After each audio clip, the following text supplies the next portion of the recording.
Eu, Paulo Roberto Pou, meu amigo analista, professor Paulo Figueira, do Papo Agrarista. Paulo, regularização fundiária, um problema crônico no Brasil.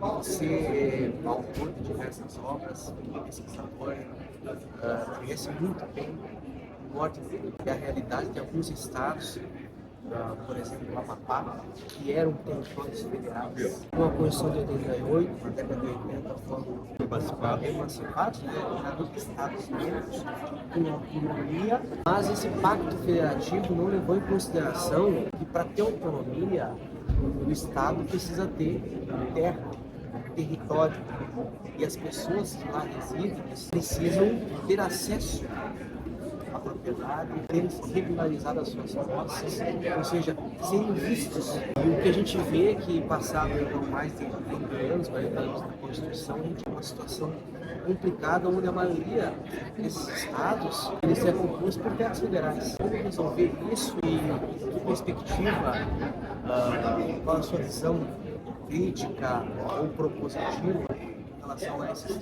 estados de coisas não só no Amapá, mas em outros estados parecidos com a mesma história, né? E na Amazônia Legal. Obrigado, Paulo, pela pergunta, é bem pertinente.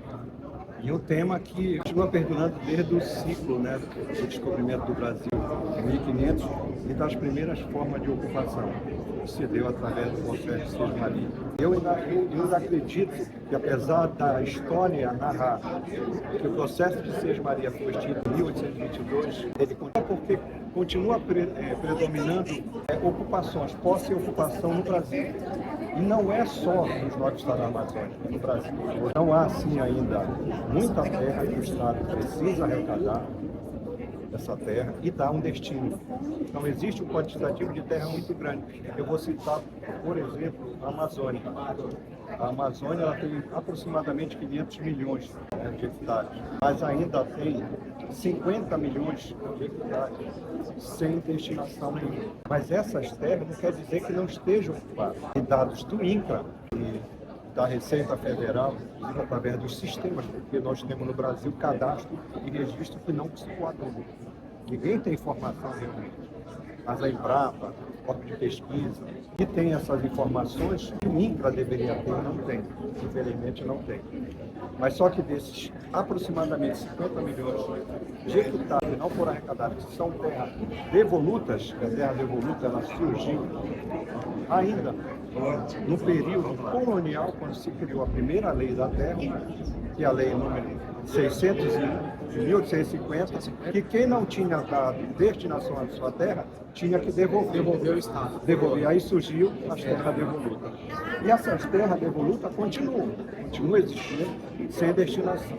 Só que os dados que existem, ele é bem claro, que desses 50 milhões de hectares, 25 mil hectares estão ocupados legítimos, né, centenários, que a gente chama de processo do Instituto de Ancianidade.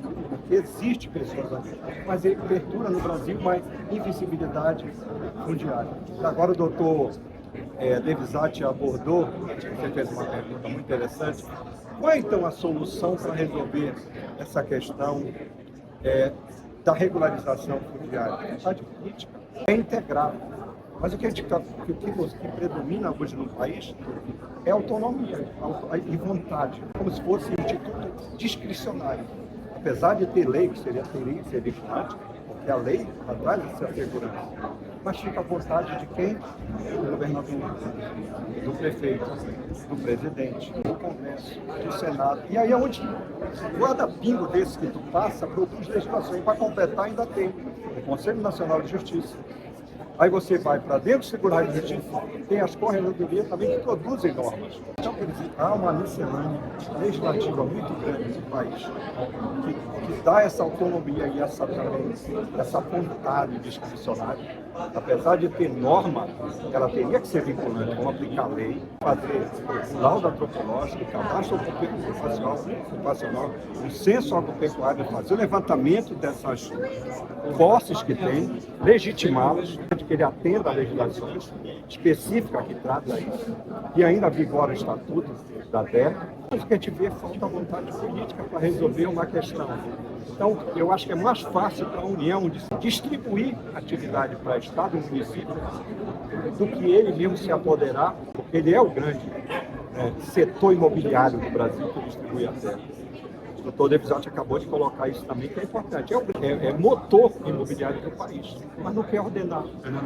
Dois, vou te dar um exemplo. Os 3 últimos territórios, Manda um abraço para ela. Rondônia, Roraima e Amapá, que foram transformados em Amapá, só ganhou autonomia em 1991, é um estado muito novo. Agora, recentemente, através da Lei 14.001, que o Estado passou, que a União passou as 23 glebas. Mas ela dá uma carga de trabalho muito grande, que o Estado não tem capital humano, não tem expertise nem capital financeiro. Eu te dou a terra, agora para fazer o seguinte, fica sob a tua responsabilidade fazer o destaque. Se ela não fez durante todo esse percurso, Estado, país, aí passa para um Estado incipiente, que não tem capital, para fazer um trabalho monstruoso de fazer o destaque. Que é o destaque?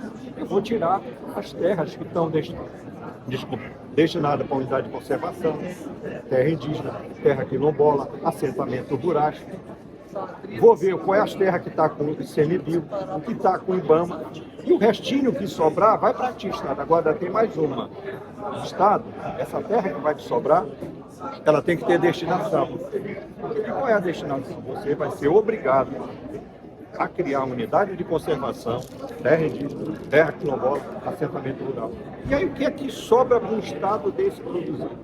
Nada. Porque as 23 glebas que restou para o Estado é só 3,4% do território.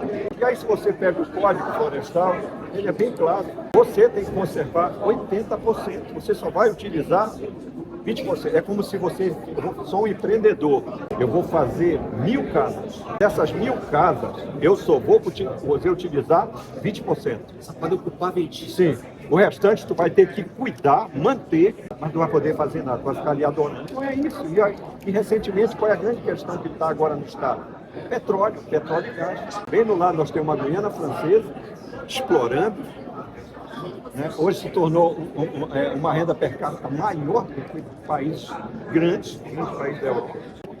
E tem petróleo que poderia, já que o Amapá não tem terra, o petróleo seria uma solução.